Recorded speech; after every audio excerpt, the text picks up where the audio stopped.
નમસ્કાર વિદ્યાર્થી મિત્રો, કેમ છો બધા? મજામાં? વિદ્યાર્થી મિત્રો, આપણે લાસ્ટ ચેપ્ટર આમનોંધનું પૂરું કર્યું. આજે આપણે આ ચેપ્ટર નંબર 5 હિસાબી સમીકરણ અને ધંધાના વ્યવહારો. વિદ્યાર્થી મિત્રો, સાવ નાનું એવું ચેપ્ટર છે. ખાલી એક નાનો એવો કોન્સેપ્ટ તમને સમજાવવા માટે આ ચેપ્ટર આપેલું છે. હકીકતમાં આ ચેપ્ટર વાર્ષિક હિસાબ પૂરો થાય એટલે કે પહેલો ભાગ આખો 11 ચેપ્ટરનો, બીજા ભાગના વાર્ષિક હિસાબ સુધીના 4 ચેપ્ટરો પૂરા થાય, 5 ચેપ્ટરો પછી આ ચેપ્ટર હકીકતમાં આવવું જોઈએ.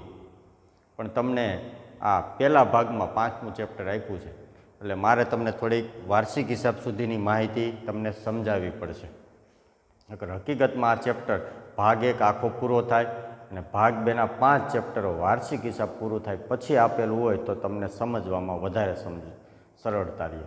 પણ આ ચેપ્ટર આપણે આ ભાગ 1માં 5મા ચેપ્ટરમાં આપ્યું છે એટલે મારે તમને વાર્ષિક હિસાબ સુધીની આખી પ્રક્રિયા આમ તો મેં તમને આગળ સમજાવેલી છે, ફરી પાછી હું તમને સમજાવી દઉં. એટલે એક નાનો એવો કોન્સેપ્ટ સમજવા માટે આ ચેપ્ટર તમને આપેલું છે, બરાબર. આ ચેપ્ટરમાંથી પહેલી પરીક્ષામાં ખાલી 2 કે 3 માર્કનો દાખલો પૂછાશે એટલે 2 કે 3 વ્યવહારો આપેલા હશે. એટલે સૌથી પહેલાં તમારે આમનોંધ લખી નાખવાની અને પછી હિસાબી સમીકરણ એટલે એક સમીકરણ આવશે A બરાબર C પ્લસ L. એટલે આને ધ્યાનમાં રાખીને પાકા સરવૈયાને ધ્યાનમાં રાખીને આ સમીકરણ આવશે. એટલે છેલ્લે 3 ખાના વધારે બનાવવાના થશે. તો આ સમીકરણ શું છે એ સમજવા માટે જ આ ચેપ્ટર તમને આપ્યું છે. એટલે ખાલી આ ચેપ્ટર પહેલી પરીક્ષામાં એટલે હવે જે આ જન્માષ્ટમી આ દિવાળીએ પરીક્ષા આવે એમાં જ તમને ખાલી 2 કે 3 માર્કનું છે એ આ દાખલો કદાચ પૂછાય, પણ વાર્ષિક પરીક્ષામાં એમાં આ સંભાવના બિલકુલ નથી. એટલે આ ચેપ્ટર છે એ હકીકતમાં તમે જુઓ ને તો ખાલી એક કોન્સેપ્ટ, એક ખાલી મુદ્દો આવે સમીકરણ A બરાબર C પ્લસ L એ સમજવા માટે જ આપ્યું છે. બાકી આગળ આ ચેપ્ટરની કાંઈ ઉપયોગિતા છે નહીં, બરાબર. આમનોંધથી પછી સીધું પેટા નોંધ જ આવે. પણ વચ્ચે આ ચેપ્ટર તમને ખાલી એક સમીકરણ સમજાવવા માટે વચ્ચે આપેલું છે. એટલે આવું નાનું એવું ચેપ્ટર છે, જોતાં તો તમને એમ લાગશે કે ઓહો બહુ ભયંકર ચેપ્ટર છે, પણ એક નાનો એવો કોન્સેપ્ટ જ તમને સમજવાનો છે આ ચેપ્ટર. સ્વાધ્યાય જુઓ, પેજ નંબર 124 ઉપર બીજો દાખલો, 19 વ્યવહારો આપ્યા છે, પણ પરીક્ષામાં તમને 2 કે 3 વ્યવહારો જ પૂછે.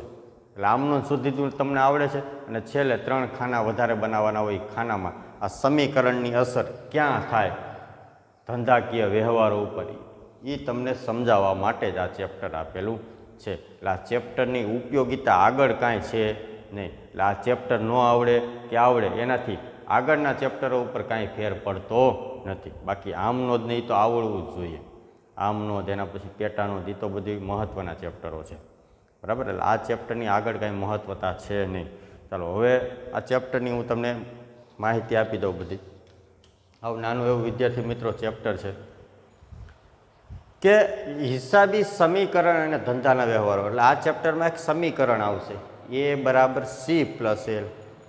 A એટલે એસેટ એટલે મિલકતો, C એટલે કેપિટલ એટલે મૂડી અને L એટલે લાયબિલિટી એટલે દેવા. એ સમીકરણ સમજાવવું એ પહેલાં હું તમને આખી નામાની પ્રક્રિયા સમજાવી દઉં, નામું લખવાની. તો વિદ્યાર્થી મિત્રો, અત્યાર સુધી આપણે ભણ્યા આમનોંધ ભણી ગયા. તો આમનોંધ તમે આવડે એના માટે આપણે શું શીખ્યા? તો સૌથી પહેલાં આપણે પહેલા ચેપ્ટરમાં પારિભાષિક શબ્દો શીખ્યા, નામાનો અર્થ, નામું શું કામ લખવું જરૂરી છે, એની ઉપયોગિતા, એનું મહત્ત્વ, આ બધું આપણે શીખ્યા. પારિભાષિક શબ્દો શીખ્યા. પછી બીજા ચેપ્ટરમાં કે ભાઈ નામું લખવાની શરૂઆત આમનોંધથી થાય. એટલે આમનોંધ છે એ નામાનો પ્રાથમિક મૂળ એટલે કે પાયાનો ચોપડો છે. એની વિસ્તૃત ચર્ચા આ બધી આપણે કરી નાખી છે, એટલે એમાં ડિટેલમાં હું ઉતરતો નથી, બરાબર. નામું લખવાની શરૂઆત આમનોંધથી થાય, જ્યાં આગળના ચેપ્ટર આપણે આગળ પૂરું કર્યું લાસ્ટ લેક્ચરમાં. પણ આમનોંધ લખતા પહેલાં તમને શું આવડવું જરૂરી છે? કારણ કે આમનોંધ તો સીધી તો ન આવડી જાય. તો આમનોંધ માટે તમારે ધંધામાં સૌથી પહેલાં કોઈ પણ વ્યવહાર થાય તો એને ઓળખવો પડે. તો બીજા ચેપ્ટરમાં એ બધું ભણ્યા કે આર્થિક છે કે બિન આર્થિક. આર્થિક વ્યવહારની નોંધ થાય, બિન આર્થિક વ્યવહારની નોંધ થાય નહીં. આર્થિક વ્યવહાર હોય તો 3 સ્વરૂપનો હોય, રોકડ, ઉધાર અને અન્ય. ચાલો વ્યવહાર ઓળખતા શીખી ગયા પછી દરેક વ્યવહારની આપણે 2 અસર આપતા શીખ્યા કે ધંધાની અંદર કોઈ પણ આર્થિક વ્યવહાર થાય એટલે આપણે નામું દ્વિનોંધી નામા પદ્ધતિના સિદ્ધાંત મુજબ લખીએ છીએ. તો દરેક આર્થિક વ્યવહારની કેટલી નોંધ થાય? 2. એમાંથી એક અસર ઉધાર થાય ને એક શું થાય? જમા. ટૂંકમાં દ્વિનોંધી નામા પદ્ધતિના સિદ્ધાંત મુજબ દરેક આર્થિક વ્યવહારની 2 નોંધ થાય. એટલે નામામાં જેટલું ઉધાર થાય એટલું જ જમા થાય. એટલે 2 બાજુનો સરવાળો હંમેશા કેવો હોય? પાકા સરવૈયાનો. આ ખાતાઓનો સરવાળો સરખો ન હોય. આ જો આમાં વિગત રકમ છે, આમાં મૂડી જેવા મિલકત લેણા છે, એ હમણાં સમજાવું તમને. એટલે નામાની અંદર દ્વિનોંધી નામા પદ્ધતિ મુજબ જેટલું ઉધાર થાય એટલું જ જમા થાય. એક ખાતું ઉધાર થાય એક જમા થાય તો કોને ઉધાર કરવું કોને જમા કરવું તો એના આધારે આપણે ખાતાના પ્રકારો ભણ્યા કે ધંધાની અંદર કોઈ પણ ધંધાની અંદર અસંખ્ય ખાતાઓ આવેલા હોય પણ એના ખાતાના 3માંથી કોઈ પણ એક પ્રકાર જ લાગુ પડે. તો એ 3 પ્રકાર ક્યાં? તો વ્યક્તિ ખાતું, માલ મિલકત ખાતું, ઉપજ ખર્ચ ખાતું. વ્યક્તિ ખાતામાં કોણ આવે, માલ મિલકત ખાતામાં કોણ આવે, ઉપજ ખર્ચ ખાતામાં કોણ આવે, એની ચર્ચા આપણે કરી હતી, દાખલા કર્યા. પછી દરેક ખાતાના નિયમ હતા કે ભાઈ વ્યક્તિ ખાતાનો નિયમ લેનાર હોય તો ઉધાર, આપનાર હોય તો જમા. માલ મિલકત ખાતાનો નિયમ આવે તો ઉધાર, જાય તો જમા. ઉપજ ખર્ચ ખાતાનો નિયમ ખર્ચ કે નુકસાન થાય તો ઉધાર, આવક થાય તો જમા. તો આ જે તમે દરેક આર્થિક વ્યવહારની 2 અસર આપી છે એને ખાતાના આ નિયમને આધારે એક અસર ઉધાર કરતા અને એક અસર જમા કરતા એને કહેવાય આમ નોંધ. તો નામું લખવાની શરૂઆત આમ નોંધથી થાય. પણ આમ નોંધ આવડે એ પહેલાં તમારે આખું બીજું ચેપ્ટરમાં આ બધું મેં તમને શીખવાડ્યું કે પહેલાં વ્યવહાર ઓળખવાનો, આર્થિક છે કે બિન આર્થિક, બરાબર. આર્થિક વ્યવહારના 3 પ્રકાર, પછી એની 2 અસર આપવાની, એમાં એક અસર ઉધાર કરવાની અને એક જમા કરવાની ખાતાના નિયમને આધારે. તો એને કહેવાય આમ નોંધ. તો નામું લખવાની શરૂઆત ક્યાંથી થાય? આમ નોંધથી થાય. એટલે આમ નોંધી નામાનો પ્રાથમિક અને પાયાનો ચોપડો છે. એટલે આમ નોંધથી નામું લખવાની શરૂઆત થાય. આમ નોંધનું ચેપ્ટર ભણી ગયા. હવે વિદ્યાર્થી મિત્રો આના પછી ચેપ્ટર આવશે પેટા નોંધ. તો પેટા નોંધ, આમ નોંધ અથવા પેટા નોંધ. પેટા નોંધ હું કામે લખવી પડે? આના પછીના ચેપ્ટરો હવે આવશે. તો બહુ મોટો વેપારી હોય, બહુ મોટો વેપારી એટલે હાઇટમાં નહીં કે જાડાઈમાં નહીં, પણ બહુ મોટો વેપારી એટલે જેને વ્યવહારોનું પ્રમાણ ખૂબ જ વધારે થતું હોય, ધંધો બહુ સારી રીતે ચાલતો હોય, તો એવો વેપારી દરેક આર્થિક વ્યવહારોની આમ નોંધ લખે તો વાંધો ન આવે કાંઈ લખે તો. પણ ભવિષ્યની અંદર ભૂતકાળમાં કયો વ્યવહાર કોની સાથે થયો તો એ ગોતવું હોય તો મુશ્કેલી પડે.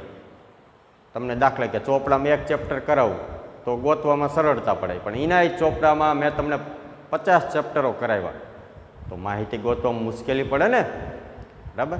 તો આમનોંધના ચોપડાનું કદ ખૂબ જ વધી જાય. એટલે બહુ મોટો વેપારી હોય જે નાના વેપારીને 1 મહિને વ્યવહાર થતા હોય એ મોટા વેપારીને 1 દિવસે થઈ જતા હોય, એટલા બધો વેપાર ચાલતો હોય.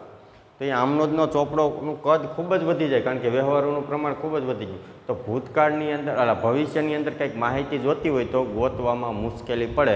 એટલે આમનોંધના ચોપડાના ભાગ પાડી ગયા, વિભાગ પાડી ગયા, એને કહેવાય પેટા નોંધ.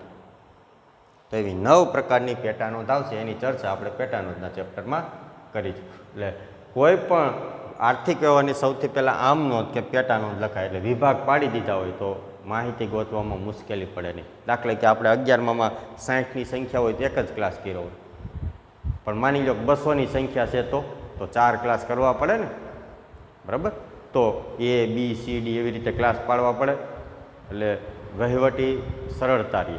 તો એવી રીતે ધંધાની અંદર વ્યવહારોનું પ્રમાણ ખૂબ વધી જાય ત્યારે વિભાગ પાડી દેવામાં આવે, એને કહેવાય પેટા નોંધ. ભાઈ ખરીદ નોંધ તો એમાં ખરીદીના વ્યવહાર નોંધવાના, વેચાણ નોંધ તો એમાં વેચાણના વ્યવહાર નોંધવાના, રોકડ મેળ તો એમાં માત્ર રોકડ વ્યવહાર નોંધવાના. એટલે ભવિષ્યની અંદર કંઈક માહિતી આપણે ગોતવાની થઈ કે ભૂતકાળમાં કયો વ્યવહાર થયો હતો તો રોકડ વ્યવહાર છે તો રોકડ મેળમાં ગોતો, ખરીદીનો વ્યવહાર છે ઉધાર ખરીદીનો તો ખરીદ નોંધમાં ગોતો, તરત આપણને ખબર પડે, બરાબર.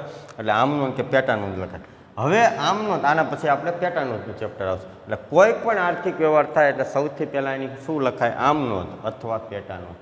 આમ નોંધ કે પેટા નોંધના આધારે પછી તૈયાર થાય ખાતા વહી અને ખતવણી.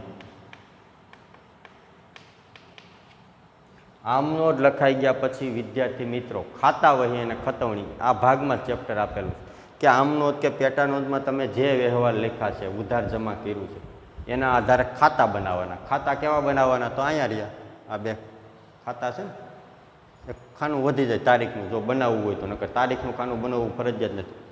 બહુ મોટો વેપારી હોય તો તારીખનું ખાનું બનાવવું પડે કઈ તારીખે વ્યવહાર થયો થાય, બાકી તારીખનું ખાનું બનાવવું જોઈએ. તો આ ખાતા છે, વેપાર ખાતું, આ નફા નુકસાન ખાતું. તો આવા ધંધાની અંદર જેટલી આમનોંધમાં જેટલા વ્યવહારો આવ્યા છે, પેટાનોંધમાં જેટલા વ્યવહાર આવ્યા છે એને બધાના ખાતા બનાવવાના. એટલે બીજા નંબરનો ચોપડો હોય એને કહેવાય ખાતા વહીનો ચોપડો. એમાં નકરા ખાતા જ બનાવેલા હોય. કોઈ માણા હારે વ્યવહાર થયો તો વ્યક્તિનું ખાતું, દુકાન હારે વ્યવહાર થતા હોય દુકાનનું ખાતું, ખર્ચમાં પગાર ભાડું વીમા પ્રીમિયમ બધાના ખાતા હોય, સ્ટેશનરીનું ખાતું હોય, આવકો જેટલી મળે બધાના ખાતા હોય, મિલકતો જમીન મકાન યંત્રનું ખાતું, ફર્નિચરનું ખાતું બધાના આવા ખાતા બનાવેલા હોય. નકરા ખાતા જ બનાવ્યા હોય એને કહેવાય ખાતા વહીનો ચોપડો. એટલે પહેલો ચોપડો હોય આમનોંધ, નામું લખવાની શરૂઆત થાય છે આમનોંધ, એટલે આમનોંધી નામાનો પાયાનો મૂળ ચોપડો છે. અને આમનોંધ તે પેટાનોંધ લખાઈ જાય પછી એના આધારે બીજો ચોપડો હોય ખાતા વહીનો. તો ખાતા વહીનો ચોપડો એ મુખ્ય ચોપડો છે. મૂળ ચોપડો આ છે પણ મુખ્ય ચોપડો આ છે. મૂળ એટલે આ પાયાનો ચોપડો છે અને મુખ્ય ચોપડો આ, કારણ કે એમાં બધા પ્રકારના ખાતા બનાવેલા હોય. કયા ખાતામાં કેટલી બાકી છે, કોની પાસેથી કેટલા લેવાના કેટલા દેવાના, એ તો આમનોંધને આધારે ખબર ન પડે. એ શેના આધારે પડે? ખાતા વહીનો. તો નકરા ખાતા જ બનાવેલા હોય એને કહેવાય ખાતા વહીનો ચોપડો. અને ખતવણી એટલે આ આમનોંધ કે પેટાનોંધમાં તમે જે વ્યવહાર લખ્યા છે એની આ ખાતાઓની અંદર એન્ટ્રી કરો, વિગત લખો, ઉધાર કે જમા બાજુ. ઉધાર થતું હોય ઉધાર બાજુ, જમા થતું હોય જમા બાજુ. ખતવણી કઈ રીતે કરવી એ આગળ ચેપ્ટર આવશે. તો આમનોંધ કે પેટાનોંધ લખાઈ જાય પછી ખાતા વહી અને ખતવણીનો ચોપડો આવે. તો આવા ખાતા બનાવી અને આમનોંધ કે પેટાનોંધમાં જે તમે ઉધાર જમા કર્યું છે આ ખાતાઓમાં ઉધાર કે જમા કરવામાં આવે, એન્ટ્રી કરવામાં આવે એને કહેવાય ખતવણી. એટલે આમનોંધ કે પેટાનોંધ લખાઈ જાય પછી ખાતા હોય ખતવણી તૈયાર થાય. પછી વર્ષ પૂરું થાય એટલે ખાતું બંધ કરવામાં આવે. વર્ષ પૂરું થાય એટલે ધંધાની અંદર જેટલા ખાતા છે એ બધા બંધ કરી દેવાના. બે બાજુનો સરવાળો કરવાનો, પછી જે બાજુ તફાવત આવતો હોય તફાવત શોધવાનો, એને કહેવાય ખાતાની બાકી. બરાબર, એક પારિભાષિક શબ્દ આવ્યો હતો, બે બાજુના ખાતાનો સરવાળો અને એની વચ્ચેનો તફાવત, એને શું કહેવાય? ખાતાની બાકી.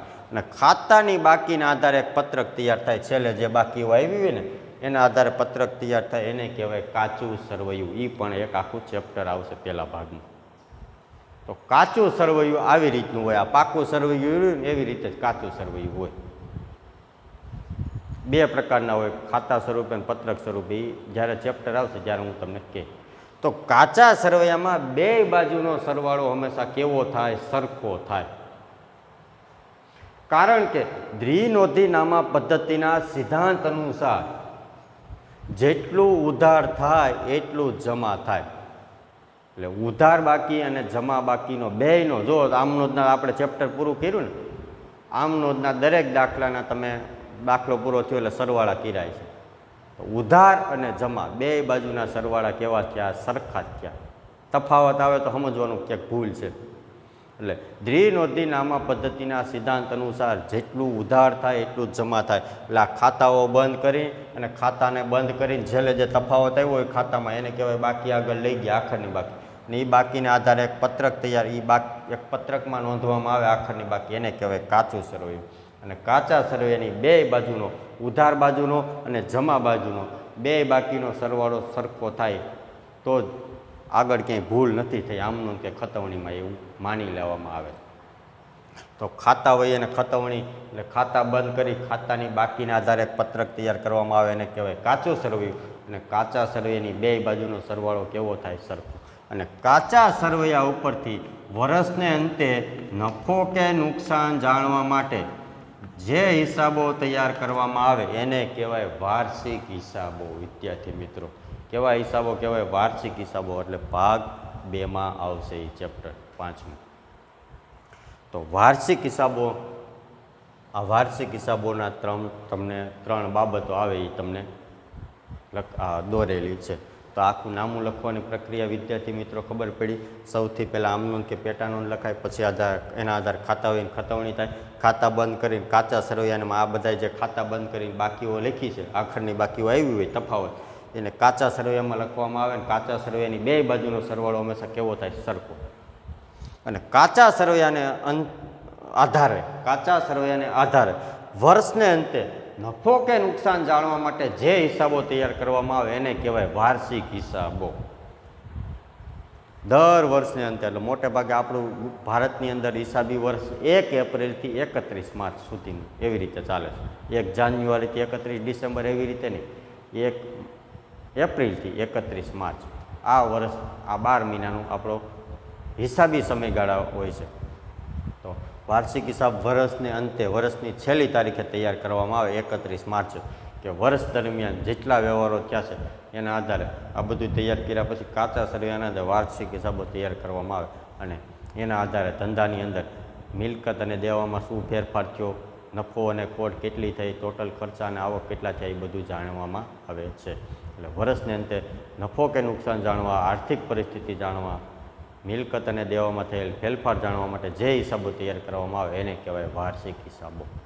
તો હવે જુઓ વિદ્યાર્થી મિત્રો, આ વાર્ષિક હિસાબો તમારે 5મું ચેપ્ટર આવશે, એમાં 3 બાબતો આવશે. કઈ? વેપાર ખાતું, નફા નુકસાન ખાતું અને પાકું સરવૈયું. આ બાબતો લખી છે ને આ વાર્ષિક હિસાબની છે. ભાગ 2માં 5મું ચેપ્ટર વાર્ષિક હિસાબમાં 3 ખાતા આવશે: વેપાર, નફા નુકસાન અને પાકું સરવૈયું. તો હવે વિદ્યાર્થી મિત્રો, વેપાર ખાતામાં શું આવશે? તો વેપાર ખાતામાં આ 2 ખાતામાં મારે અત્યારે તમને કંઈ સમજાવવાની જરૂર નથી, આપણે આ ખાતાને લગતું આવશે. બરોબર. વેપાર ખાતાની અંદર માલની લેવડ દેવડના તમામ વ્યવહારો અહીંયા આવે. માલની લેવડ દેવડના દાખલા કે માલની લેવડ દેવડના કેવો? તો શરૂઆતનો માલ સ્ટોક હોય, આખરનો માલ સ્ટોક હોય, ખરીદી હોય, વેચાણ હોય, ખરીદ પરત હોય, વેચાણ પરત હોય અને અન્ય રીતે ગયેલ માલ હોય. આ બધા માલના વ્યવહારો છે. એ માલની લેવડ દેવડના વ્યવહારો જે ખાતામાં નોંધવામાં આવે એને કહેવાય વેપાર ખાતું. વેપાર ખાતું બંધ કર્યા પછી એ ખરીદીના ખર્ચા આવે પણ અત્યારે તમારી મહત્વનું નથી, બરાબર? કારણ કે એ વાર્ષિક હિસાબ આવશે ત્યારે બધું વિસ્તારપૂર્વક સમજાવે. વેપાર ખાતું બંધ કર્યા પછી માની લો કે આ બાજુનો સરવાળો વધુ થયો તો આ બાજુ તફાવત આવે, આને કહેવાય કાચો નફો. આ કાચો નફો આ બાજુ આવ્યો તો નફા નુકસાનની કઈ બાજુ લઈ જવાનો? જમા બાજુ, અહીંયા લખવાનો. પણ માની લો ઘણી વખત આ બાજુ સરવાળો વધુ આવે તો આ બાજુ તફાવત આવે તો આને કહેવાય કાચી ખોટ. અને કાચી ખોટ અહીં જમા બાજુ આવી તો આના પછીનું ખાતું કેવું હોય? નફા નુકસાન ખાતું, એને આ બાજુ લઈ જવાની કાચી ખોટ. એટલે માલની લેવડ દેવડના તમામ વ્યવહારો અહીં નોંધ્યા પછી આ ખાતું બંધ કરવાનું. જો ધંધાની અંદર કાં નફો થાય ને કાં ખોટ થાય, 2 વસ્તુ કોઈ ન હોય, કાં નફો હોય ને કાં શું હોય ખોટ, તો આ બાજુનો સરવાળો વધુ થાય નફો થાય તો અહીં કાચો નફો થયો, આના પછીનું બીજા નંબરનું ખાતું હોય એની વિરુદ્ધની બાજુ લઈ જવાનું. અહીં ઉધાર બાજુ થયો તો અહીં કઈ બાજુ લઈ જવાનું? જમા બાજુ. ચાલો એના પછી માની લો કે આ બાજુનો સરવાળો વધુ થયો, કાચી ખોટ થાય તો કાચી ખોટ અહીં જમા બાજુ આવી તો અહીં કઈ બાજુ લઈ જવાની? ઉધાર બાજુ લઈ જવાની. ચાલો હવે બીજા નંબરનું ખાતું હોય નફા નુકસાન ખાતું વાર્ષિક હિસાબની અંદર. પહેલું આ, બીજું આ. હવે વાર્ષિક હિસાબની અંદર બીજું ખાતું કેવું હોય? નફા નુકસાન. આ ખાતા ઉપરથી ધંધામાં કેટલો નફો થયો, ચોખ્ખો નફો, ચોખ્ખી ખોટ જાણી છે. તો નફા નુકસાન ખાતાની ઉધાર બાજુ તમામ પ્રકારના ખર્ચા લખવામાં આવે, ખરીદી સિવાયના, બરાબર? એ અત્યારે ખરીદીના ખર્ચા ક્યાં, ખરીદી સિવાયના ક્યાં, એ અત્યારે તમારે એમાં પડવાની જરૂર છે ને. એ આગળ ધીમે ધીમે હજી વાર્ષિક હિસાબ ભાગ 2નું 5મું ચેપ્ટર આવશે. હજી ત્યાં ભાગ 1નું 5મું હાલે, બરાબર? ત્યાં સુધીમાં બધી ખબર પડી જાય. એટલે ખરીદી સિવાયના તમામ ખર્ચા લખવાના: ભાડું, વીમા પ્રીમિયમ, જાહેરાત ખર્ચ, વ્યાજ, વટાવ, ઘાલખાત, ઘસારો, બરાબર? આગથી થયેલ નુકસાન, વરસાદથી થયેલ નુકસાન, કોઈ પણ પ્રકારનું નુકસાન થાય, બરાબર? એજન્ટના ખર્ચા, દાખલે કે આપણે કમિશન ઓલા માની લો કે સેલ્સમેનો રાખ્યા હોય તો સેલ્સમેનનું કમિશન, સેલ્સમેનનો પગાર, સેલ્સમેનનું બોનસ, આવા બધા ખર્ચા કઈ બાજુ લખવામાં આવે? ખર્ચા કે નુકસાન ઉધાર બાજુ. અને આવકો બધી કઈ બાજુ લખવાની? જમા બાજુ. મળેલ વ્યાજ, મળેલ ડિવિડન્ડ, મળેલ કમિશન, મળેલ વ્યાજ, આ બધું જમા.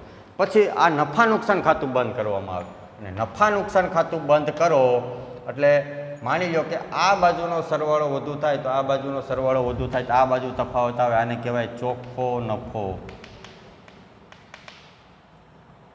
પણ માની લો કે આ બાજુનો સરવાળો વધુ થયો તો એને કહેવાય ચોખ્ખી ખોટ.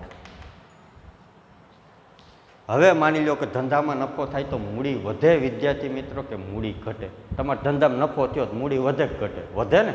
તો અહીંયા બાજુ તમે મૂડી લખેલી હોય. દાખલા કે ધંધો માની લો 5 લાખ રૂપિયા લાવીને મૂડી ધંધો શરૂ કર્યો હોય, ધંધામાં 5 લાખ રૂપિયા મૂડી હતી. હવે આ ધંધામાં માની લો 45,000 નફો થયો. 45,000 નફો થયો તો મૂડી વધે ને, તો નફો મૂડીમાં શું કરવાનો? પ્લસ કરવાનો. તો મૂડી કેટલી થઈ ગઈ?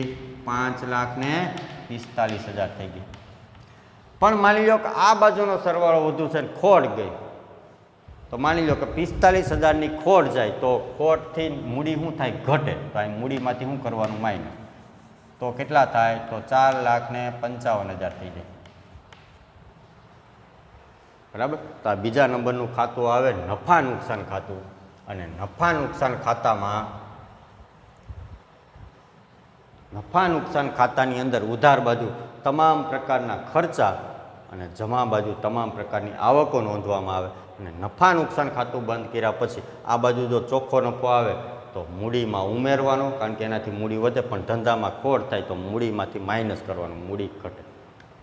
એટલે આ બે ખાતા તમને ખાલી આ પ્રાથમિક માહિતી હતી, આ કાંઈ ઉપયોગી છે નહીં આ ચેપ્ટરમાં. હવે મહત્વનું આવે છે પાકું સરવૈયું. હવે પાકું સરવૈયું, પાકા સરવૈયાની બે બાજુનો સરવાળો સરખો થાય, આ કહેવાય કાચું સરવૈયું. અને કાચું સરવૈયું એટલે ખાલી ખાતાઓની બાકી જ હોય, પણ વર્ષ દરમિયાન અમુક વ્યવહારો નોંધવાના બાકી હોય, ભૂલ થઈ હોય તો સુધારવાની હોય, એને કહેવાય હવાલા. અને હવાલા અને કાચા સરવૈયા ઉપરથી જે હિસાબો તૈયાર કરવામાં આવે એને કહેવાય વાર્ષિક હિસાબ. અને વાર્ષિક હિસાબમાં જે તૈયાર કરવામાં આવે એને કહેવાય પાકું સરવૈયું.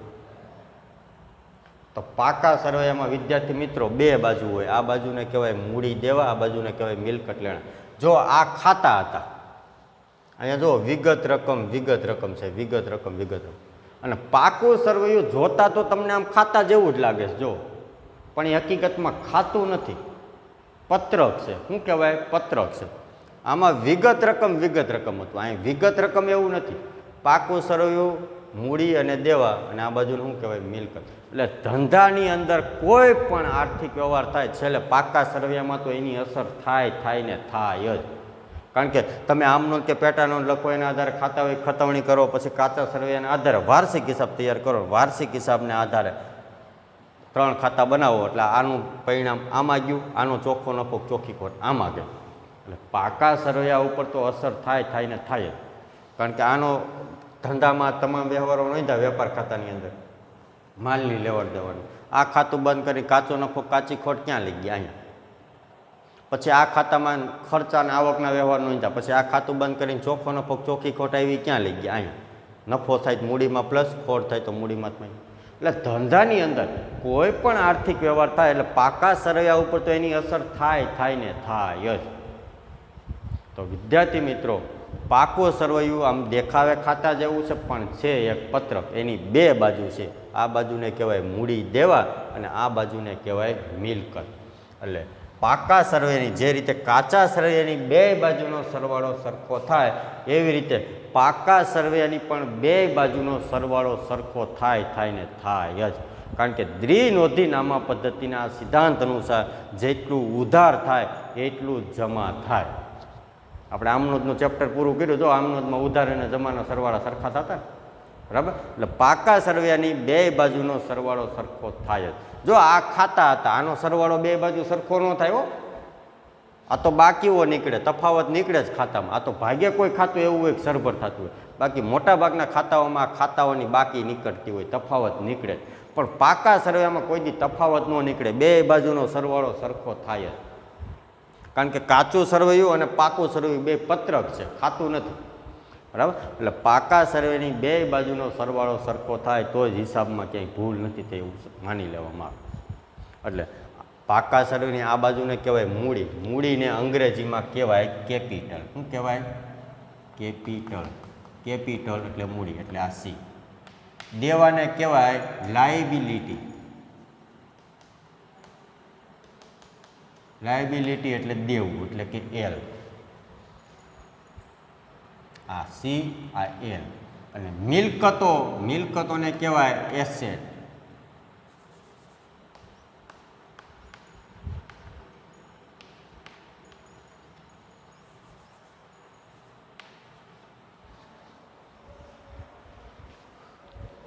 મિલકતોને કહેવાય એસેટ. તો સી પ્લસ એલ બરાબર એલ. એટલે આ એ તો આપણું આ ધંધામાં સમીકરણ મેં તમને જો શરૂઆત અહીંથી કરી હતી, એ બરાબર સી પ્લસ એ. એટલે ધંધાની અંદર જેટલું મૂડી અને દેવા હોય એટલી સામે મિલકતો હોય. બે બાજુના સરવાળા કેવા થાય? સરખા થાય. એટલે ધંધાની અંદર કોઈ પણ આર્થિક વ્યવહાર થાય એટલે છેલ્લે એનું પરિણામ તો પાકા સરવૈયા ઉપર તો અસર થાય જ. હમણાં મેં તમને કીધું કે કાચો નફો કાચી ખોટ અહીં લઈ જાઓ, પછી ચોખ્ખો નફો ચોખ્ખી ખોટ અહીંયા લઈ જાઓ. પણ ધંધામાં કોઈ પણ આર્થિક વ્યવહાર થાય એની પાકા સરવૈયા ઉપર અસર થાય, કારણ કે આમાં બેમાં અસર થાય તો છેલ્લે નફો કે ખોટમાં અસર થવાની જ છે, મૂડીમાં વધઘટ થવાની. તો પાકા સરવૈયામાં વિદ્યાર્થી મિત્રો બે બાજુ હોય. આ બાજુને કહેવાય મૂડી અને દેવા, અને આ બાજુને કહેવાય મિલકતો. મૂડી એટલે કે કેપિટલ, એનો સી. દેવા એટલે કે લાયબિલિટી, એનો એલ.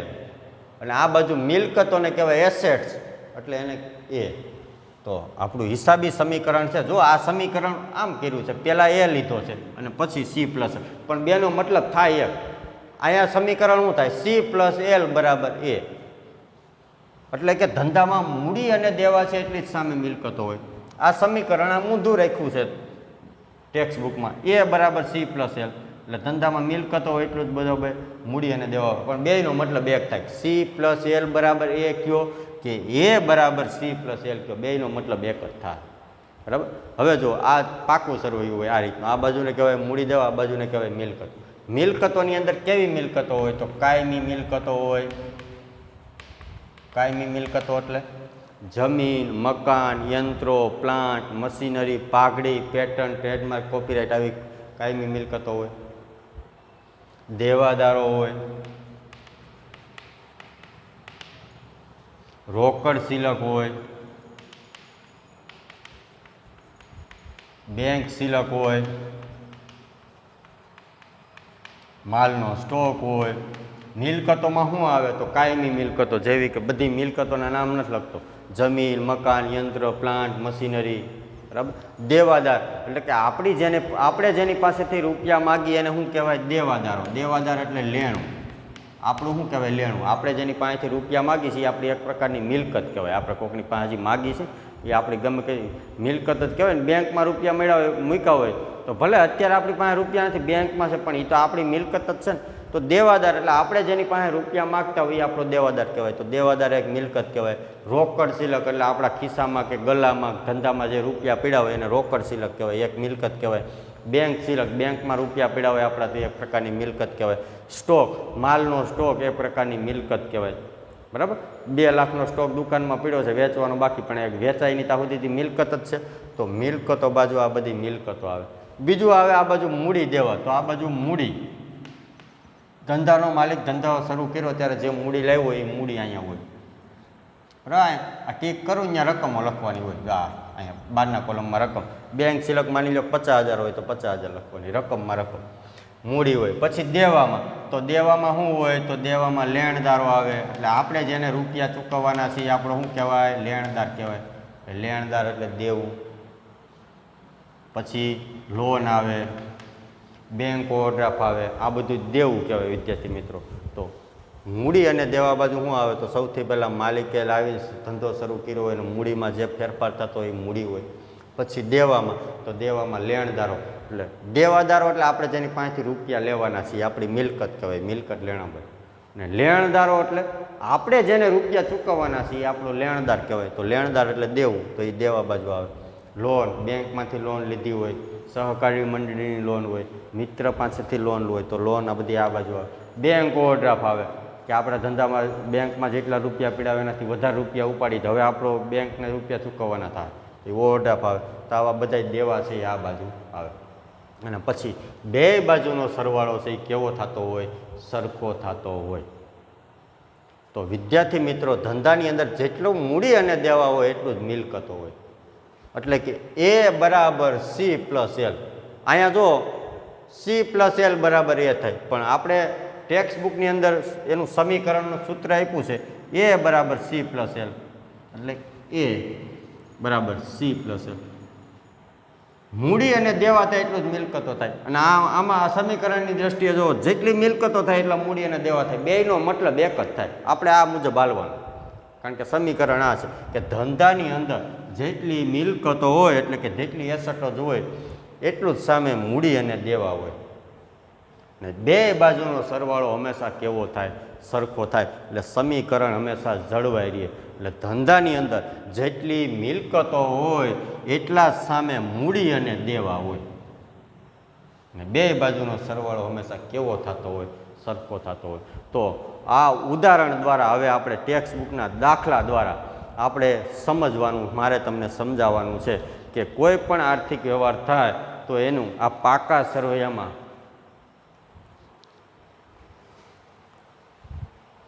કોઈ પણ આર્થિક વ્યવહાર થાય તો એની પાકા સરવૈયામાં મૂડી દેવા અને મિલકતો બાજુ અસર થાય ને થાય જ, પણ સરવાળો બે બાજુનો સરખો જ થાય.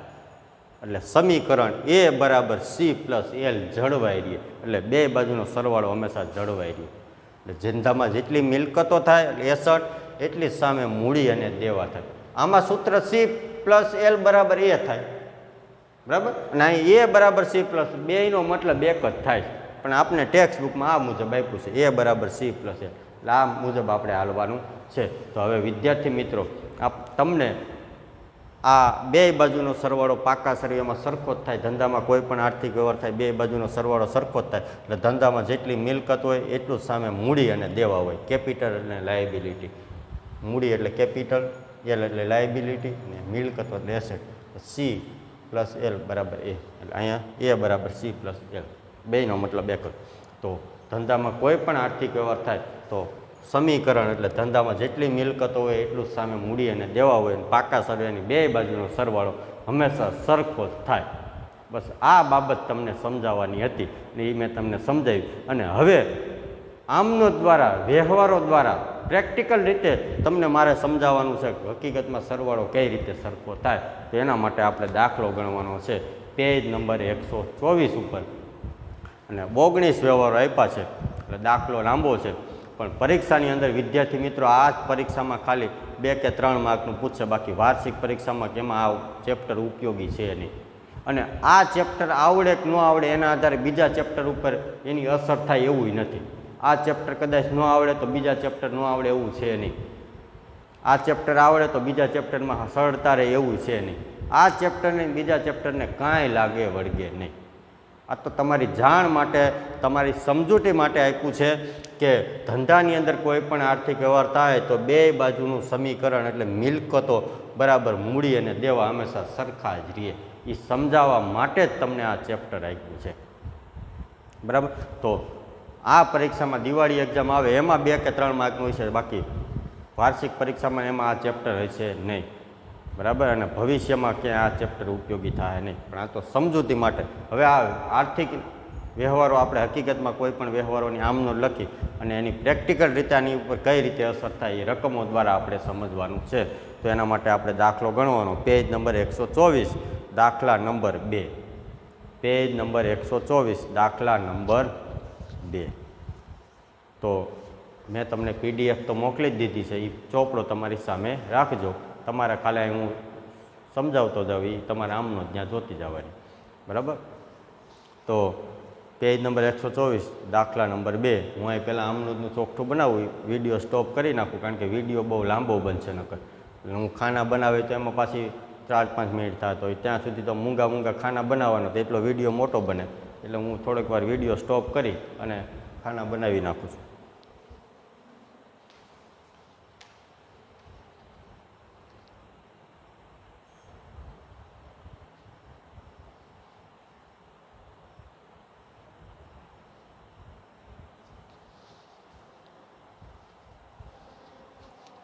તો વિદ્યાર્થી મિત્રો, આ પ્રેક્ટિકલ રીતે આપણે વ્યવહારિક રીતે મેં તમને કીધું કે કોઈ પણ આર્થિક વ્યવહાર થાય તો ધંધામાં જેટલી મિલકતો હોય એટલું સામે મૂડી અને દેવા હોય, અને બે બાજુનો સરવાળો સરખો થાય.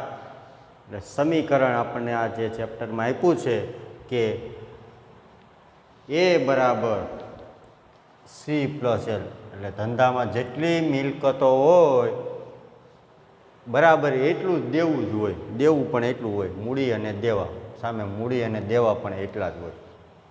તો A બરાબર એસેટ, એટલે C એટલે કેપિટલ, L એટલે લાયબિલિટી, C એટલે કેપિટલ, L એટલે લાયબિલિટી. ધંધામાં જેટલો મિલકતનો સરવાળો થાય એટલો જ મૂડી અને દેવાનો થાય. એટલે સમીકરણ બરાબર એ બરાબર સી પ્લસ એલ. અહીંયા સી પ્લસ એલ બરાબર એ અને અહીંયા એ બરાબર સી પ્લસ એલ, બેયનો મતલબ એક જ થાય.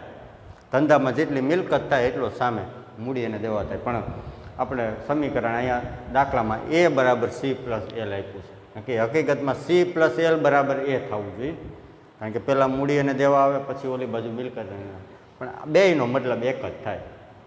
તો અહીંયા સુધી તો તમે ભણેલા છો. આગળનું ચેપ્ટર આમનોંધનું આવ્યું હતું ને, તારીખ, વિગત, ખાપા, ઉધાર, જમા. સૌથી પહેલાં આમનોંધ લખવાની, પછી અહીંથી આ 3 ખાના નવા આવ્યા.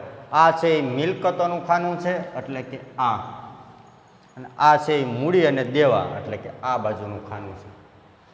પાકું સરવૈયું ખાલી તમારી સમજૂતી માટે રાખ્યું છે કે બે બાજુનો સરવાળો, કોઈ પણ આર્થિક વ્યવહાર થાય ને બે બાજુનો સરવાળો જોયો સરખો થાય.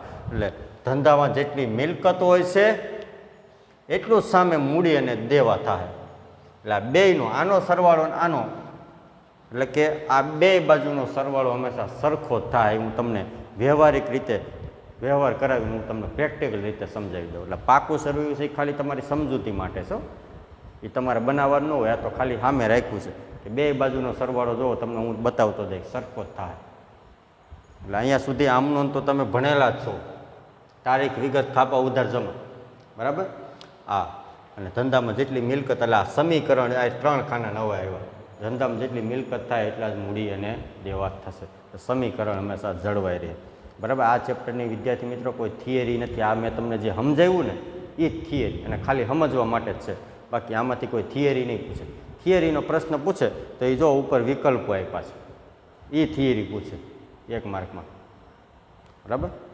3 માર્કનું માની લો પહેલાં દિવાળી એક્ઝામમાં પૂછે તો એકાદો વિકલ્પ હોય ને એ 2 માર્કનો આવે, 2 વ્યવહારો આપ્યા હોય. આ 19 વ્યવહાર ન હોય. આ તો બધાય વ્યવહારોમાં, બધા પ્રકારના વ્યવહારોથી સમીકરણ બે બાજુનો હંમેશા સરવાળો સરખો થાય એ સમજાવવા માટે ખાલી દાખલા આપ્યો. બાકી પરીક્ષાની અંદર 2 થી વધારે વ્યવહાર ન હોય. અને આ વિકલ્પો તમને આ દાખલો થઈ જાય પછી તમારે કરી નાખવાનો, કારણ કે દાખલો થઈ જાય પછી તમને બધી ખબર પડી ગઈ છે કે કઈ વ્યવહારથી શું વધે, મૂડી વધે, દેવું વધે, મિલકતો વધે કે ઘટે, કે મૂડી ઘટે, દેવું ઘટે, મિલકત દેવું ઘટે, બરાબર. આ બધી તમને આ દાખલો થઈ જાય પછી બધું સમજાઈ જાય. તો વિદ્યાર્થી મિત્રો હવે જો આપણે દાખલો કરીએ, પહેલાં આમનોંધ લખવાની. આમનોંધ તો તમે શીખી ગયા. હવે સમીકરણ ઉપર કઈ રીતે અસર થાય, બે બાજુનો સરવાળો હંમેશા સરખો થાય. એ આ પાકું સરવૈયું તમારી સામે ખાલી રાખ્યું છે, બાકી તમારે બનાવવાનું ન હોય. આ તો સમજૂતી માટે રાખ્યું છે. તમારે તો અહીંયા સુધીનું જ બનાવવાનું. આ પાકું સરવૈયું ખાલી તમારી સમજૂતી માટે છે. હું તમને બતાવતો જાય. જો બે બાજુનો સરવાળો સરખો થાય. તો પેજ નંબર 124, દાખલા નંબર 2, પેજ નંબર 124, દાખલા નંબર 2 વાંચો. નીચેના વ્યવહારોની આમનોંધ લખો, એટલે કે આમનોંધ લખો અહીંથી, અને સમીકરણ આધારિત હિસાબી અસરો સમજાવો. સમીકરણ આધારિત હિસાબી અસર એટલે કે આ સમીકરણ સમજાવવાનું છે. ખાલી આમનોંધ કીધી હોય તો આ આગળનું ચેપ્ટર થયું, ખાલી આમનોંધ લખવાની. પણ આમનોંધ લખી તેની સમીકરણ આધારિત અસરો સમજાવો એટલે આ 3 ખાના વધી ગયા. મિલકતો બરાબર સી પ્લસ એલ, એટલે કે એ બરાબર સી પ્લસ એલ. તો વાંચો. પહેલો વ્યવહાર, 80,000 રોકડા લાવી ધંધો શરૂ કર્યો. સૌથી પહેલાં વિદ્યાર્થી મિત્રો આમનોંધ લખો છે. શું થાય, જો અહીંયા તારીખ નથી આપી એટલે વ્યવહારનો ક્રમ લખવાનો. શું આમનોંધ થાય, રોકડ ખાતે ઉધાર. રોકડ આવે છે ને એટલે આવે તો ઉધાર, તે મૂડી ખાતે જમા. આમનોંધની હવે વિસ્તૃતપૂર્વક ચર્ચા નથી કરતો. રોકડ ખાતે ઉધાર ને મૂડી ખાતે જમા શું કામ, એ બધું આમનોંધનું ચેપ્ટર પૂરું થઈ ગયું, બરાબર. એની કથા આઈ કે ન રાખવાની. તો રોકડ ખાતે ઉધાર, મૂડી ખાતે જમા. કેટલા રૂપિયા લાવ્યા, 80,000. તો રોકડ આવે તો ઉધાર, રોકડ ખાતે ઉધાર 80,000. ધંધાનો માલિક આપનાર છે, આપનાર ખાતે જમા, પણ મૂડી ખાતે જમા થાય 80,000 રૂપિયા. હવે જુઓ, કોઈ પણ આર્થિક વ્યવહાર થાય છેલ્લે પાકા સરવૈયાની બે બાજુ, પાકા સરવૈયામાં તો એની અસર થાય ને થાય જ. હમણાં મેં તમને કીધું ને, પહેલું ખાતું વાર્ષિક હિસાબમાં વેપાર ખાતું હોય, એનો કાચો નફો કાચી ખોટ ક્યાં લઈ જવાની હોય, નફા નુકસાન ખાતે. નફા નુકસાન ખાતું બંધ કરી એનો ચોખ્ખો નફો ચોખ્ખી ખોટ ક્યાં લઈ જવાની હોય, પાકા સરવૈયા. જો ચોખ્ખો નફો થાય તો મૂડીમાં પ્લસ, ખોટ થાય તો મૂડીમાંથી માઇનસ. એટલે કોઈ પણ આર્થિક વ્યવહાર થાય છેલ્લે તો પાકા સરવૈયા ઉપર તો એની અસર થાય ને થાય જ, પણ બે બાજુનો સરવાળો સરખો થાય. જો કઈ રીતે, તો રોકડા લાવીને મૂડી ધંધો શરૂ કર્યો, રોકડ ખાતે ઉધાર, મૂડી ખાતે જમા. હવે તમને સમજાવી દઉં. રોકડા લાવીને ધંધો શરૂ કર્યો, રોકડ સિલક એક મિલકત છે, તો એક મિલકત વધી 80,000 રૂપિયા ધંધામાં આવ્યા ને, રોકડ સિલક વધી ધંધામાં રૂપિયા આવ્યા. મિલકતો બધી કઈ બાજુ હોય? આ બાજુ. અને આ બાજુ શું હોય? મૂડી અને દેવા. તો રોકડા લાવીને ધંધો શરૂ કર્યો તો રોકડ સિલક ધંધામાં રૂપિયા લાવ્યા, રોકડ સિલક વધી એટલે મિલકતમાં વધારો થયો. બીજું, મૂડી ખાતે જમા એટલે મૂડીમાં વધારો થયો, ધંધામાં રૂપિયા આવ્યા તો મૂડી આવી ધંધામાં, તો 80,000 રૂપિયા થયો. તો જો બે બાજુનો સરવાળો થઈ ગયો 80,000. તો રોકડા લાવીને ધંધો શરૂ કર્યો, ધંધામાં એક પ્રકારની મિલકત આવે છે. કઈ મિલકત? તો રોકડ સિલક. તો રોકડ સિલક મિલકતો બધી આ બાજુ હોય, તો રોકડ સિલકમાં વધારો થયો. ધંધામાં મૂડી આવી તો મૂડી પણ આવી. ધંધામાં દ્વિનોંધી નામા પદ્ધતિના સિદ્ધાંત અનુસાર દરેક વ્યવહારની કેટલી અસર થાય? 2. અને જેટલું ઉધાર થાય એટલું જ જમા થાય. રોકડ ખાતે ઉધાર તે મૂડી ખાતે જમા. તો રોકડ સિલક વધી, મૂડી પણ વધી, તો મૂડી આ બાજુ છે. મૂડી અને દેવાનું ખાનું કયું છે? આ મિલકતોનું ઓલી બાજુ. તો જો બે બાજુનો સરવાળો સરખો થયો. હવે તમારે અહીંયા કેવી રીતે લખવાનું? તો રોકડની સામે લખવાનું. શું લખવાનું? રોકડ સિલક વધે. આ મિલકત છે ને, મિલકતોનો આ બાજુ છે. અહીંયા મિલકતોનો આ બાજુ છે, અહીંયા મિલકતોનો આ બાજુ. આ મૂડી દેવાનું અહીંયા, અહીંયા, અહીંયા. બરાબર. હકીકતમાં સૂત્ર C+L બરાબર A થવું જોઈએ, પણ આપણે ટેક્સ્ટ બુકમાં સૂત્ર આપ્યું છે A બરાબર C+L. ઊંધું. બરાબર. બેયનો મતલબ એક જ થાય. તો ધંધામાં જેટલી મિલકત થાય એટલું જ દેવો થાય. જો બે બાજુનો સરવાળો સરખો થયો તો અહીંયા આ મિલકતનું ખાનું છે. મિલકતમાં કઈ મિલકત વધી? રોકડ સિલક. તો રોકડ સિલક વધે. જો તમને PDF મોકલીને એમાં જેમાં વધતું હોય છે એમાં પ્લસ કર્યું છે, ઘટતું હોય છે એમાં માઇનસ કર્યું છે, એટલે તમને તરત ખ્યાલ આવે. બરાબર. તો ધંધામાં રૂપિયા આવ્યા, રોકડ સિલક વધી એટલે એક મિલકતમાં વધારો થયો. એટલો જ સામે મૂડીમાં વધારો થયો. આની સામે લખવાનો.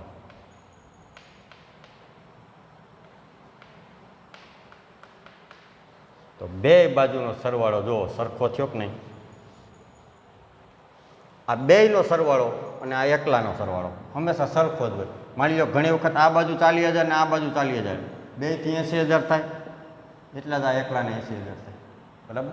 તો ધંધાની અંદર રોકડા લાવીને ધંધો શરૂ કર્યો તો એક રોકડ સિલક વધી, સામે મૂડી વધી. તો સમીકરણમાં તમે જો ટેક્સ્ટ બુકમાં તમને રકમો ને એવું બધું આપ્યું, એવું અહીં લખવાની જરૂર છે નહીં.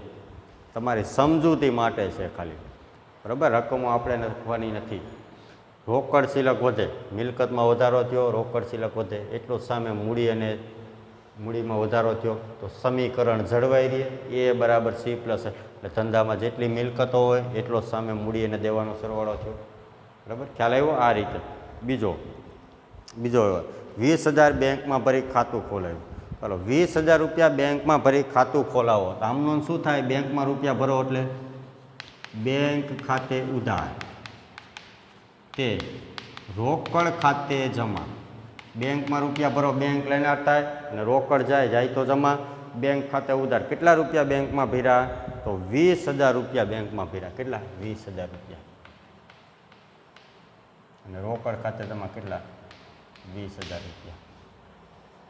ચાલો હવે જુઓ. બેંક ખાતે ઉધાર, રોકડ ખાતે જમા. આનાથી આ સમીકરણમાં શું અસર થાય? બેંક તો બેંક સિલક પણ એક મિલકત છે. રોકડ તો રોકડ સિલક પણ એક મિલકત છે. બે અસરો આ બાજુ આવશે,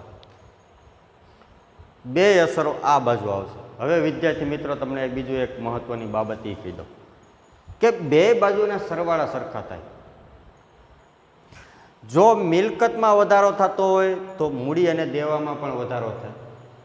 કોઈ પણ મિલકતમાં ઘટાડો થાય તો મૂડી અને દેવામાં પણ ઘટાડો થાય. બે જગ્યાએ વધારો થાય. અને મૂડીમાં વધારો, આ બાજુ મિલકતમાં વધારો થાય તો આ બાજુ મૂડી અને દેવામાં પણ વધારો થાય. આ બાજુ મિલકતમાં ઘટાડો થાય તો આ બાજુ મૂડી અને દેવામાં ઘટાડો થાય.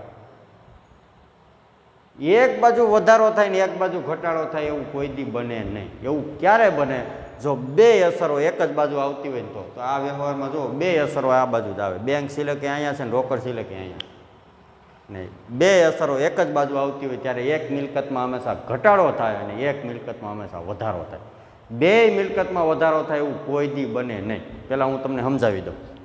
રોકડા લાવે બેંકમાં ભર્યા, બરોબર, તો બેંક ખાતે ઉધાર તે રોકડ ખાતે જમા, તો બેંક સિલક એક મિલકત છે ને રોકડ સિલક એ મિલકત છે. બે અસરો આ બાજુ આવે, આને કઈ અસર થાય નહીં. કઈ રીતે? તો 20,000 રૂપિયા તમે બેંકમાં નાખ્યા તો બેંક સિલક વધી, બેંક સિલક વધી ગઈ ને 20,000 રૂપિયા, પણ રોકડ સિલક ઘટે. શું કામે? 80,000 રૂપિયા હતા, એમાં 20,000 રૂપિયા તમે બેંકમાં નાખી દીધા, તો રોકડ સિલક 80 ના બદલે કેટલી થઈ જાય? 60,000 થઈ જાય ને. જો સરવાળો સરખો જ રહી 80,000. ખ્યાલ આવ્યો વિદ્યાર્થી મિત્રો? તમે 20,000 રૂપિયા બેંકમાં ભરો છો તો આમનો થાય બેંક લેનાર છે, બેંક ખાતે ઉધાર, રોકડ ખાતે જમા, તો સમીકરણમાં એની કઈ રીતે અસર થાય? તો બેંક સિલક પણ એક મિલકત છે, રોકડ સિલક પણ એક મિલકત છે. તો બેંકમાં રૂપિયા ભર્યા, બેંક સિલક વધી 20,000, પણ 80,000ની રોકડ સિલક હતી એ ઘટી ગઈ. શું કામ? 80,000માંથી 20,000 રૂપિયા બેંકમાં નાખી એવા, બેંક સિલક વધી, પણ રોકડ સિલક 80 ને બદલે હવે કેટલી થઈ ગઈ? 60,000. તો જો આ મિલકત વધી અને આ ઘટી, બેંક સિલક વધી, રોકડ સિલક 80,000 હતી, એ કેટલી થઈ ગઈ? 60,000 થઈ ગઈ. સરવાળો સરખો જ થાય, જુઓ બે બાજુનો. તો ખ્યાલ આવ્યો વિદ્યાર્થી મિત્રો? અહીંયા તમારે શું લખવાનું? બે અસરો આ બાજુ જ આવશે. બેંક સિલક વધે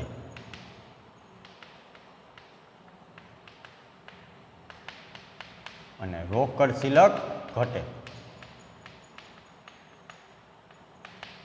જો અહીંયા ક્યાંય અસર ન આવે, કારણ કે બેંક સિલક એ મિલકત છે, રોકડ સિલક એ મિલકત છે. મિલકતોનું હોય ને એ બધું આ બાજુ લખવાનું, દેવાનું હોય ને આ બાજુ લખવાનું, અને ટૂંકમાં આ બાજુ કાંઈ અસર આવે ને એ અહીંયા આવશે, અને ઓલી બાજુ અસરો આવે ને એ આ પહેલા ખાનામાં આવશે. આ મિલકતનું ખાનું છે, એ એટલે મિલકત, અને મૂડી અને દેવા એટલે આ બાજુ કંઈ ફેરફાર થાય તો એ આમાં આવશે, મિલકતોમાં થાય તો એ અહીંયા આવશે. તો જો વિદ્યાર્થી મિત્રો ફરી પાછું તમને સમજાવી દઉં. પહેલા વ્યવહારમાં અહીંયા રોકડ સિલક વધી, અહીં મૂડી વધી, તો કોઈ પણ બે બાજુ જો અસર આવે ને મૂડી અને દેવા મિલકત બાજુ, તો મિલકત વધે તો મૂડી અને દેવા પણ વધે, મિલકત ઘટે તો મૂડી અને દેવા પણ ઘટે. ખ્યાલ આવ્યો? મિલકત વધે તો મૂડી અને દેવા વધે, સોરી, મિલકત વધે તો મૂડી અને દેવા વધે, મિલકત ઘટે તો મૂડી અને દેવા ઘટે. પણ એકની આ એક જ વ્યવહારની કોઈ પણ એક જ બે બાજુ અસર આવતી, એક જ બાજુ અસર આવતી, બે અસરો અહીં મિલકતો બાજુ જ આવી. જો રોકડ સિલક ને બેંક સિલક, તો હંમેશા એક મિલકત વધે અને એક મિલકત ઘટે. બે મિલકતો વધે ને બે મિલકતો ઘટે એવું ક્યારેય ન હોય. તો થોડું સમીકરણ જળવાઈ રહે, તો થોડો સરવાળો સરખો થાય. તો એકની એક જ વ્યવહારની બે અસરો જો એક જ બાજુ આવતી હોય, બે મિલકતો બાજુ આવતી હોય, અથવા બે મૂડી અને દેવા બાજુ આવતી હોય, તો એક દેવું ઘટે તો એક વધે. અથવા બે અસરો હમણાં આવી એમ કે મિલકતો બાજુ જ આવતી હોય તો એક મિલકત હંમેશા વધે અને એક મિલકત હંમેશા ઘટે. આ મિલકત વધી, આ ઘટી. પણ બે બાજુ અસર આવે તો બે જગ્યાએ વધારો થતો હોય તો બે જગ્યાએ વધે, બે બાજુ ઘટાડો થતો હોય બે જ બાજુ ઘટે. જો આ રોકડા લાવીને ધંધો શરૂ કર્યો તો અહીં રોકડ સિલક વધી, અહીં મૂડી વધી, બે બાજુ અસર આવે છે, મૂડી અને દેવા અને મિલકત. બે બાજુ અસર આવતી હોય તો આ બાજુ વધારો થાય તો ઓલી બાજુ વધારો થાય, આ બાજુ ઘટાડો થાય તો ઓલી બાજુ ઘટાડો. પણ એક જ બાજુ અસર આવતી હોય માત્ર, એક મિલકતમાં વધારો થાય, બીજી મિલકતમાં શું થાય? હંમેશા ઘટાડો થાય. ખ્યાલ આવી ગયો? ચાલો એના પછી ત્રીજો વ્યવહાર. 40,000ની હિમાલી પાસેથી માલની ઉધાર ખરીદી કરી. ચાલો ઉધાર માલ ખરીદો, આમનો શું થાય? ખરીદ ખાતે ઉધાર, તે હિમાલી ખાતે જમા. 40,000. તો આમાં બાબત નહીં લખવાની, ખરીદ ખાતે ઉધાર.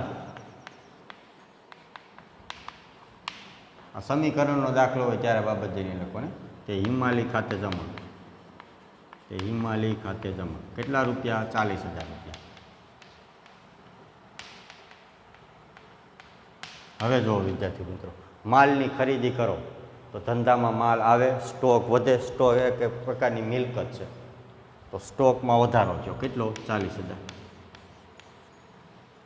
ઉધાર માલ ખરીદો છે તેનો મતલબ એક રૂપિયા ચૂકવા નથી, તો રૂપિયા ચૂકવવાના થાય ને તો દેવું વધ્યું. આ બાજુ જો દેવું વધે ને, દેવું એટલે આપણે જેને રૂપિયા ચૂકવવાના એ આપણે શું કહેવાય? લેણદાર.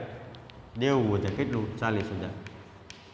જો બે બાજુનો સરવાળો 1,20,000, 1,20,000 થઈ જશે.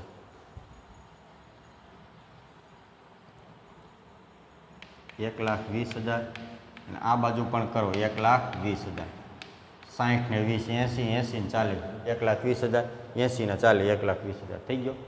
તો ઉધાર માલ ખરીદો તો સ્ટોક વધે ને. સ્ટોક એક પ્રકારની મિલકત છે, મિલકતમાં વધારો થયો એટલો જ. ઉધાર માલ ખરીદો એટલે રૂપિયા ચૂકવા નથી, એટલે દેવું. ભવિષ્યમાં ગમે ત્યારે રૂપિયા ચૂકવવા પડશે એટલે દેવું વધ્યું ને, એટલે દેવું એટલે લેણદાર, તો દેવું વધ્યું. ટૂંકમાં બે બાજુ વધારો થાય ને, બે બાજુ અસર આવતી હોય તો બે બાજુ વધે કાં બે બાજુ ઘટે. પણ એકની એક બાજુ બે અસર આવતી હોય તો એક મિલકત વધે કાં ઘટે. અહીંયા બે એકની એક બાજુ બે અસર આવતી હોય તો એક દેવું વધે કાં ઘટે. બે બાજુ અસર આવતી હોય તો બે જગ્યાએ વધારો થાય કાં બે બાજુ ઘટાડો થાય. ખ્યાલ આવ્યો? બાકી આગળના વ્યવહારની જેમ આની જેમ બે અસરો આ બાજુ આવતી હોય તો એક મિલકત વધે ને એક ઘટે. ચાલો, તો રોક ખરીદો, માલ ખરીદો, સ્ટોક વધ્યો તો સામે સ્ટોક એ શેમાં આવે? મિલકતોમાં આવે. તો મિલકત એટલે આ, અહીંયા ખરીદની સામે આ સ્ટોક એટલે આ કહેવાય ને સ્ટોક, તો સ્ટોક વધે. જો અહીં એક પ્લસ એક માઇનસ, શું કામે? મિલકત બે અસરો મિલકત બાજુ આવી હતી એટલે સ્ટોક વધે. બીજું હિમાલય એટલે દેવું છે ને, હિમાલયને રૂપિયા ચૂકવવાના થાય દેવું, તો દેવું વધે. દેવું એટલે આ થયું ને, દેવું એટલે આ, તો દેવું વધે.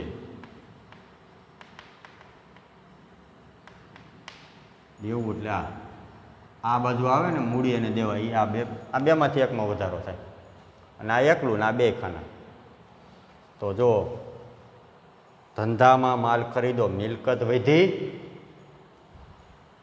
એટલું જ સામે દેવું વધ્યું. બે બાજુનો સરવાળો સરખો થયો, 1,20,000, 1,20,000. તો સમીકરણ જળવાઈ રહ્યું બરાબર. મિલકતો બરાબર મૂડી અને દેવા બધું બે સરખું થાય. ચાલો એના પછી 30,000નો માલ રોકડેથી ખરીદો. હવે જો માલ રોકડેથી ખરીદો, વ્યવહાર ચોથો. રોકડેથી ખરીદો તો આમનું શું થાય? ખરીદ ખાતે ઉધાર કે રોકડ ખાતે જમા. ખરીદ ખાતે ઉધાર તે રોકડ ખાતે જમા. કેટલા રૂપિયા? 30,000 અને 30,000. ચાલો, સમીકરણ ઉપર કઈ રીતે અસર થાય? ફરી પાછો માલ ખરીદો એટલે ધંધામાં સ્ટોક વધે. તો સ્ટોક અહીંયા માલ ખરીદો આપણે 40,000નો, ધંધામાં સ્ટોક 40,000નો હતો. ફરી પાછો 30,000નો ખરીદો તો સ્ટોક 40માંથી કેટલો થઈ જાય? 40 પ્લસ 30, ટોટલ સ્ટોક કેટલો થઈ ગયો? 70,000નો. 40,000નો સ્ટોક હતો ધંધામાં, પાછો 30,000નો માલ ખરીદો તો સ્ટોક 40માંથી 30 ઉમેરો, કેટલો થઈ જાય? 70,000 વધારો થયો. રોકડેથી ખરીદો તો માલ ખરીદીને રૂપિયા ચૂકવી દીધા તો રોકડ સિલક ઘટી ને, રૂપિયા ઘટ્યા. જો રોકડ સિલક 60,000 હતી, એ કેટલી થઈ જાય? 30,000 થઈ જાય. શું કામ? માલ ખરીદીને રૂપિયા ચૂકવી દીધા ને, તો માલ વધ્યો, સ્ટોક વધ્યો, પણ રોકડ સિલક ઘટી. જો બે અસરો એક જ સાઈડ આવી તો એક મિલકતમાં હંમેશા વધારો થાય ને એકમાં શું થાય? ઘટાડો થાય. હમણાં મેં તમને કીધું ને, બે બાજુ અસર આવે તો બેમાં વધારો થાય કે બેમાં ઘટાડો થાય. પણ એકની બે અસરો એક જ બાજુ આવતી હોય તો એક મિલકતમાં વધારો થાય ને એકમાં હંમેશા શું થાય? ઘટાડો જ થાય. તો સ્ટોક 40,000નો હતો, 30,000નો માલ ખરીદો, સ્ટોક 40 ને 30 70,000નો થઈ ગયો. રોકડેથી ખરીદો છે, જો આમાં ઉધાર ખરીદો તો એટલે દેવું વધતું હતું એટલે એક અસર આ બાજુ આવી હતી. પણ આ રોકડેથી ખરીદો એટલે રૂપિયા ચૂકવા, રોકડ સિલક ઘટી ગઈ. તો રોકડ સિલક રૂપિયા 60,000 હતી, કેટલી થઈ ગઈ? 30,000. તો આમાં વધારો થયો 30,000, આમાં ઘટાડો થયો 30. સરવાળો જુઓ સરખો જ થાય. 70 ને 20 90, 90 ને 30 1,20,000. નાનો તો 1,20,000 છે. ચાલો આ સમીકરણમાં કઈ રીતે એ રીતે કઈ શું લખવાનું? ખરીદ ખાતે ઉધાર તો શું લખવાનું? આની જેમ જ સ્ટોક વધે અને રોકડ ખાતે જમા. ખરીદ ખાતે ખરીદ એટલે આ સ્ટોક વધ્યો. રોકડ ખાતે જમા તો રોકડ સિલકમાં વધારો થયો, ઘટાડો તો રોકડ સિલક ઘટે, તો રોકડ સિલક ઘટે.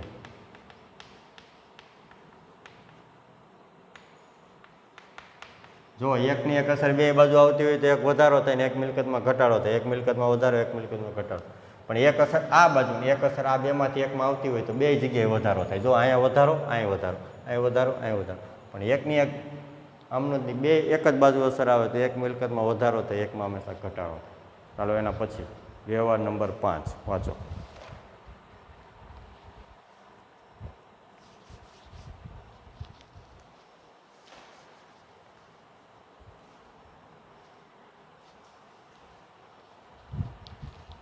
વિદ્યાર્થી મિત્રો વ્યવહાર નંબર 5 વાંચો. 35,000નો માલ જસલીનને 55,000માં ઉધાર વેચ્યો. કેટલામાં માલ વેચ્યો છે? 55,000માં. 35,000નો હતો એ 55,000માં વેચ્યો. ચાલો આમનો થાય, ઉધાર માલ વેચ્યો કહેવાય ને, રોકડનો કાંઈ ઉલ્લેખ નથી. ઉધાર વેચ્યો એમ કીધું જ છે ને. જસલીન ખાતે ઉધાર, જસલીન ખાતે ઉધાર તે વેચાણ ખાતે જમા. કેટલા? 55,000.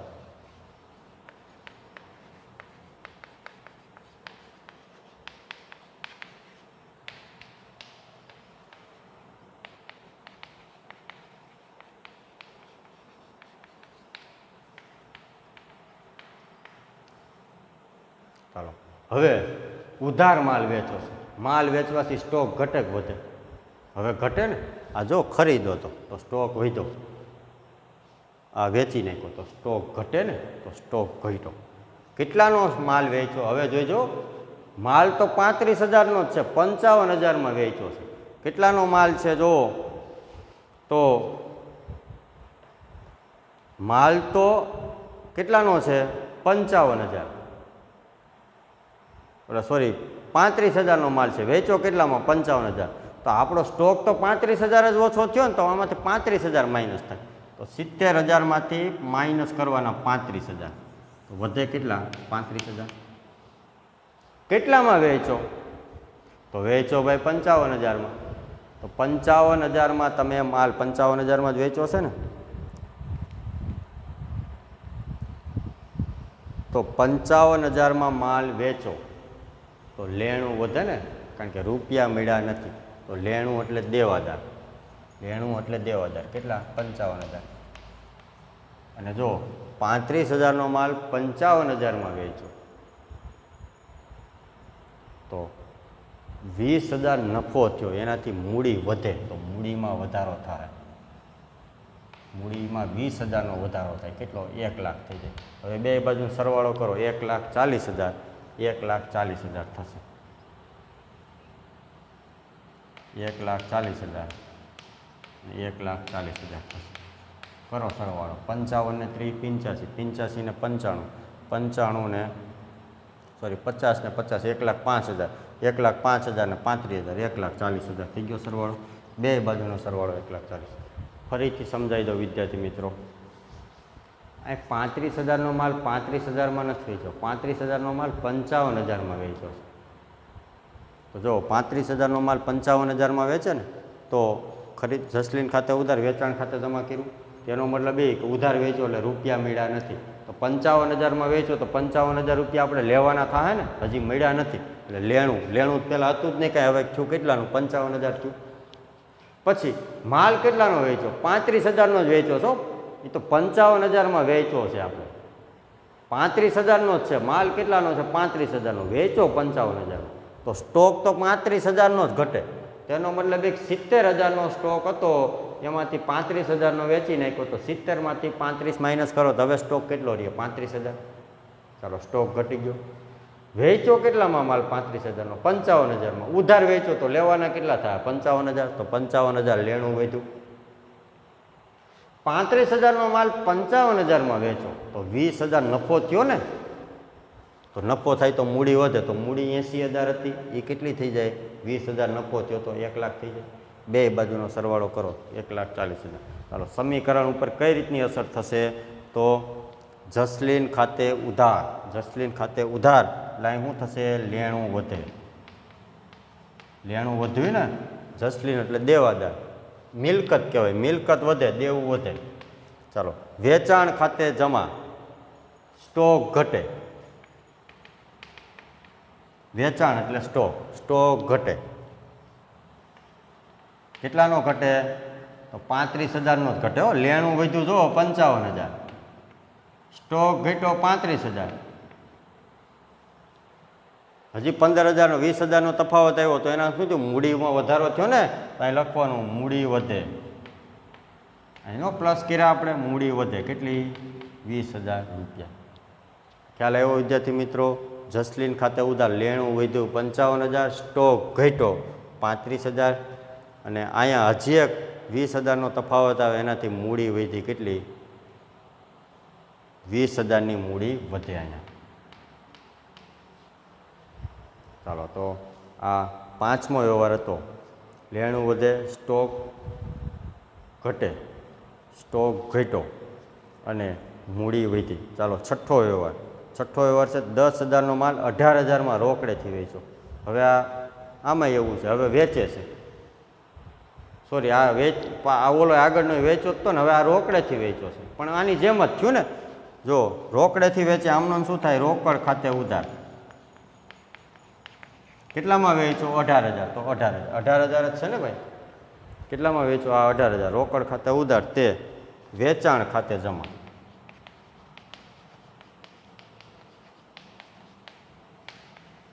જો અહીંયા ઉધાર વેચો તો અહીંયા રોકડેથી, ફરી પાછો સ્ટોક ઘટ્યો, 70,000નો સ્ટોક હતો બરાબર, એમાંથી 35,000નો સ્ટોક આપણે વેચી નાખ્યો હતો. અહીંયા ફરી પાછો માલ વેચો, રોકડ ખાતે ઉધાર, વેચાણ ખાતે જમા, ફરી પાછો સ્ટોક ઘટે. પણ જો સ્ટોક તો 10,000નો છે, વેચો છે 18,000માં, તો અહીંથી -10,000 કરવાના. 35,000નો સ્ટોક છેલ્લે રહ્યો તો એમાંથી 10,000 માઇનસ કરો, વધે કેટલા, 25,000. કેટલામાં વેચો 18,000, તો રોકડ સિલક 30,000 હતી, 18,000 રૂપિયા મળે ને, હજી રૂપિયા રોકડા મળે 18,000 પ્લસ કરો તો 30 ને 18 કેટલા થઈ જાય, 48,000 થઈ જાય. 10,000નો સ્ટોક 18,000માં વેચો તો 8,000 નફો થયો, નફાથી મૂડી વધે તો મૂડી 1,08,000 થઈ જાય. 1,00,000માંથી કેટલી થઈ જાય, 1,08,000. ખ્યાલ આવ્યો વિદ્યાર્થી મિત્રો. રોકડ ખાતે ઉધાર 18,000, તો 18,000 રૂપિયા રોકડા આવ્યા, ધંધામાં મિલકત વધી, મિલકત હતી 30,000, એ કેટલી થઈ ગઈ 48,000. તો અહીંયા લખવાનું રોકડ સિલક વધે.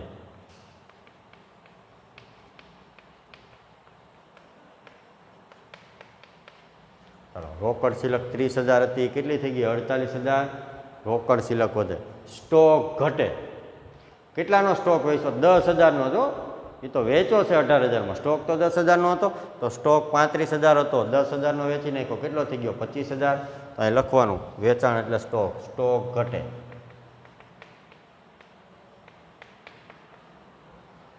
હજી એક વસ્તુ ઘટે, વધે, હું મૂડી.